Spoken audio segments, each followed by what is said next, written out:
Eureka! The story so far. If you divide the force you get out of a machine by the force you put into it, you will discover the mechanical advantage of that machine. But since every machine involves contact between moving surfaces, its mechanical advantage will always be reduced to some extent by the force of friction. There's a lot of friction involved with the inclined plane, but hardly any with the lever. And now, the screw and the wheel. How many different types of simple machine do you think there are? 2. There are only 2 basic machines, the inclined plane and the lever. These are the mother and father of every machine in the world. All the others are merely variations on the same theme. For example, there's a beautiful machine. No, not your car. The road. Yes, the road. A winding mountain road is a machine, too. Well, suppose the road didn't wind. Suppose it went straight up the side of the mountain. This is a much shorter way to the top, isn't it? And yet it won't do you much good, because the engine of even your magnificent automobile hasn't enough force to lift your car straight up. But suppose we make the road long enough and the slope gentle enough for you to drive up the mountain with ease.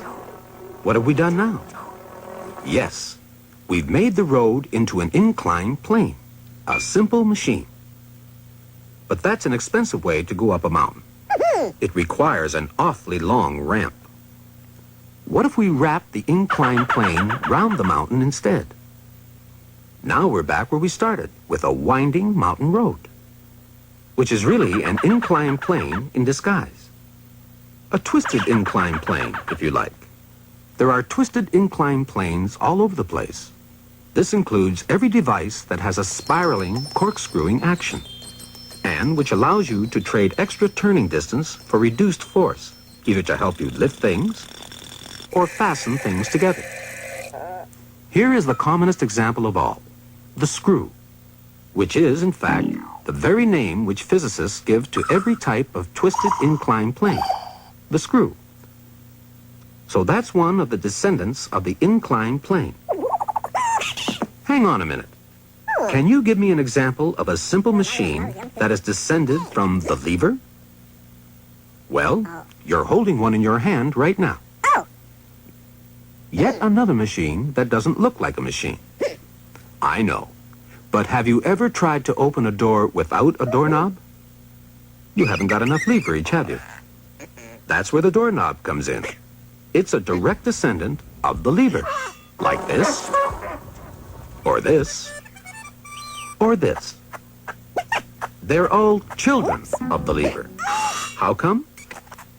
Well, a long time ago, some very wise men were looking at a lever one day, when they suddenly thought how nice it would be if the extra force the lever gives you to move something from here to here, say 4 times the force, because one lever arm is 4 times the length of the other, they wondered if this extra force could be extended through 360 degrees. In other words, they wondered if they could make a circular lever, a lever that would go all the way round. And while they were at it, they made up a new name, an axle. With its center where the point of the fulcrum used to be, and the short arm of the lever now running from this center to the outside of the axle, and the long arm running from the center of the axle in the opposite direction. Now when you push the lever with a force, say, of 100 newtons, you can turn the whole axle around with a force of 400 newtons. And that's how you're able to open doors and steer cars and ships and pull up anchors with such ease, thanks to the ancient wise men and their circular lever. Yes, congratulations. You've just reinvented the wheel.